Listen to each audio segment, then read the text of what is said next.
Assalamualaikum warahmatullahi wabarakatuh. Jumpa lagi bersama Kak Ziul. Pada pembelajaran kali ini, saya akan mengulas tentang perkembangbiakan generatif pada tumbuhan. Berkembangbiak adalah salah satu ciri khas makhluk hidup. Setiap makhluk hidup memiliki kemampuan untuk berkembang biak. Dan salah satu tujuan makhluk hidup berkembang biak adalah untuk melestarikan jenisnya. Begitu juga dengan tumbuhan. Secara umum, perkembangbiakan tumbuhan ada dua, yaitu secara generatif dan secara vegetatif. Tahukah kamu apa yang dimaksud dengan perkembangbiakan secara generatif? Coba simak penjelasan berikut ini.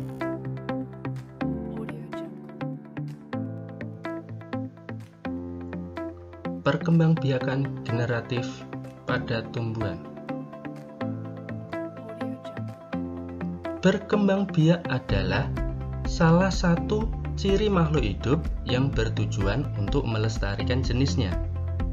Secara umum, perkembangbiakan tumbuhan ada dua, yaitu secara generatif dan vegetatif.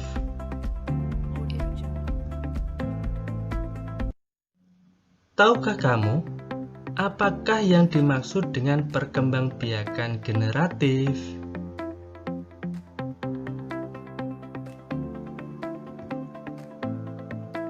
Perkembangbiakan generatif merupakan perkembangbiakan yang melalui proses perkawinan.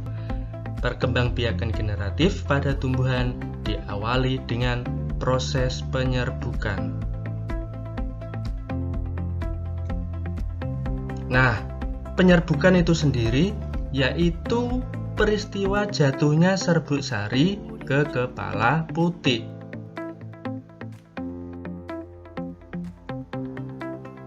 Setelah penyerbukan terjadi, bulu serbuk sari menuju ke ruang bakal biji.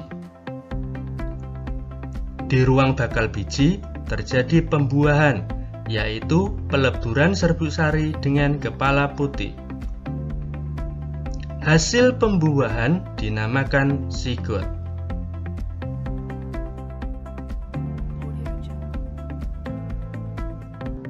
Setelah itu, zigot menjadi biji dan bakal buah.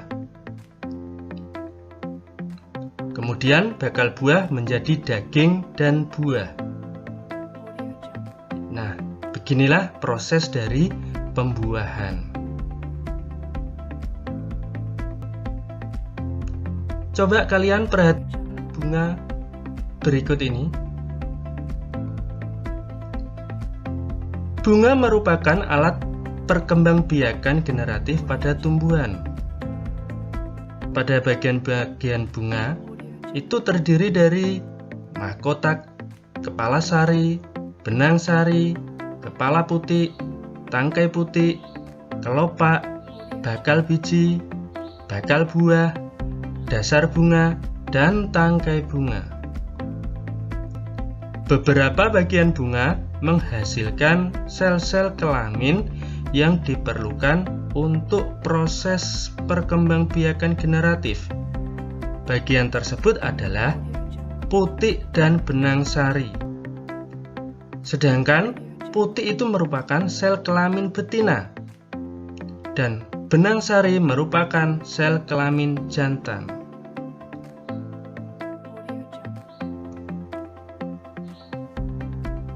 Pengelompokan bunga didasarkan pada dua kriteria.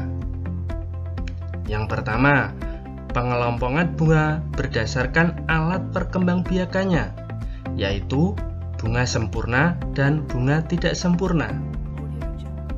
Yang kedua, pengelompokan bunga berdasarkan kelengkapan bagian-bagian bunga, yaitu bunga lengkap dan bunga tidak lengkap. Nah, sekarang kita bahas satu persatu. Yang pertama, bunga sempurna. Kelompok bunga yang disebut bunga sempurna adalah bunga yang memiliki dua alat perkembangbiakan dalam satu bunga. Artinya, bunga tersebut memiliki putik dan benang sari. Contoh bunga yang memiliki putik dan benang sari yaitu bunga mawar dan bunga matahari. Selanjutnya, bunga tidak sempurna. Kelompok bunga yang disebut bunga tidak sempurna adalah bunga yang hanya memiliki satu alat perkembangbiakan. Bunga tersebut hanya memiliki putik atau benang sari saja.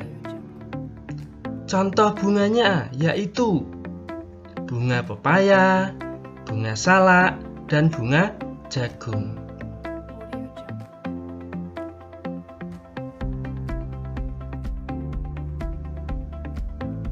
Kemudian, pengelompongan bunga berdasarkan alat perkembangbiakannya. Di sini ada bunga lengkap. Yang dimaksud bunga lengkap adalah bunga yang memiliki seluruh bagian bunga. Di antaranya memiliki kelopak bunga, mahkota, putik, dan benang sari. Contoh dari bunga lengkap yaitu bunga sepatu, bunga mawar, bunga bagong, dan lain sebagainya. Masih banyak lagi. Sedangkan bunga tidak lengkap yaitu bunga yang tidak memiliki semua bagian bunga.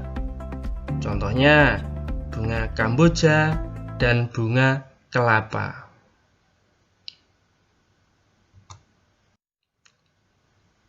Macam-macam penyerbukan.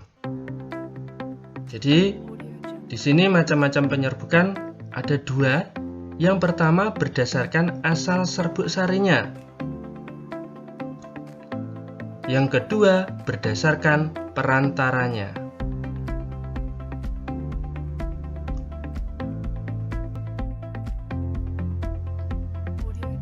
Nah, mari kita bahas satu persatu.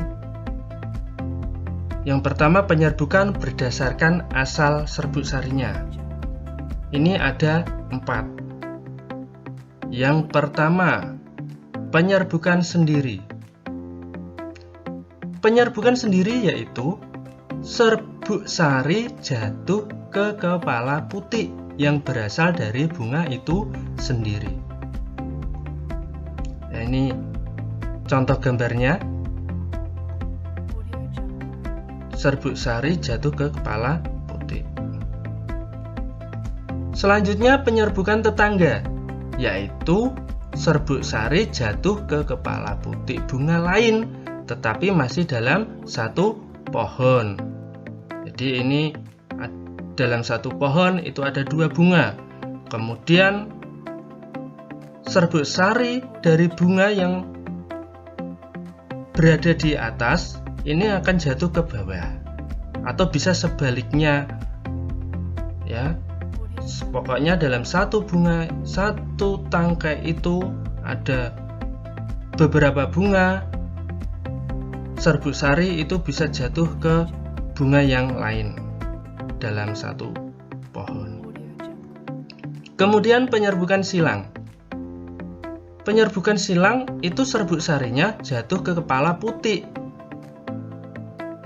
dari bunga lain yang berbeda pohon, namun tetap masih satu jenis. Nah, ini ada 2 bunga, ini tanamannya berbeda tapi masih dalam satu jenis. Nah, serbuk sarinya bisa pindah ke bunga yang lain atau tanaman yang lain dan jatuh ke kepala putik bunga yang lain itu sendiri. Sedangkan yang keempat yaitu penyerbukan bastar. Penyerbukan bastar itu serbuk sari jatuh ke kepala putik bunga lain yang masih satu jenis tetapi beda varietasnya. Ini hampir sama dengan penyerbukan silang, beda tanaman, ya, tanamannya itu berbeda, Hanya saja yang penyerbukan besar ini beda varietesnya juga. Nah, ini prosesnya sama. Serbuk sari jatuh ke kepala putih bunga yang lain.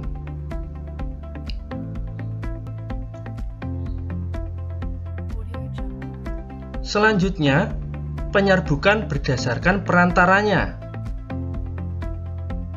Ini juga ada 4. Yang pertama, penyerbukan anemogami. Apa itu?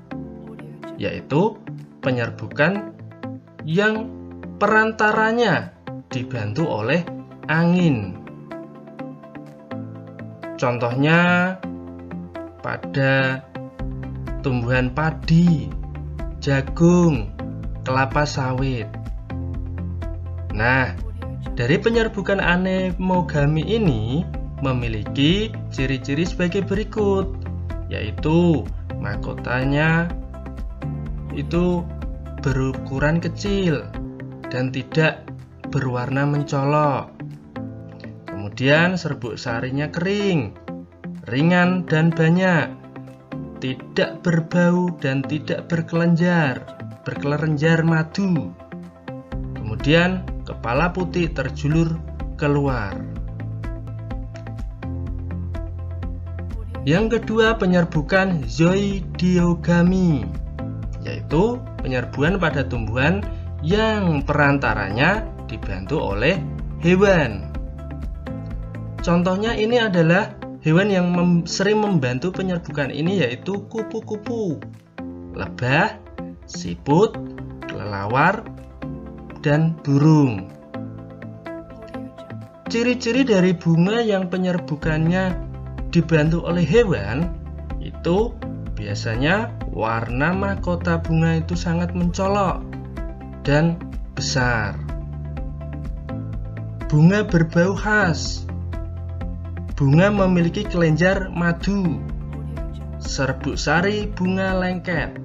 Kepala putih agak tersembunyi. Yang ketiga, penyerbukan hidogami, yaitu penyerbukan yang perantaranya dibantu oleh air. Bunga ini tidak memiliki ciri khusus. Tidak memiliki ciri khusus seperti yang dua tadi. Bunga yang dibantu oleh air penyerbukannya contohnya yaitu ganggang dan hidrilia. Selanjutnya yang keempat, penyerbukan antropogami, yaitu penyerbukan pada tumbuhan yang dibantu oleh manusia. Contoh tumbuhan yang dibantu dengan manusia yaitu vanili, salak, buah naga, dan semangka. Ciri-ciri dari tumbuhan ini yaitu memiliki serbuk sari dan kepala putih yang tidak dalam satu duduk bunga atau bunga tunggal. Kepala putihnya dalam kondisi tertutup. Demikian pembelajaran kali ini. Semoga kalian bisa memahami apa yang sudah disampaikan. Oke, terima kasih. Jangan lupa jaga kesehatan. Wassalamualaikum warahmatullahi wabarakatuh.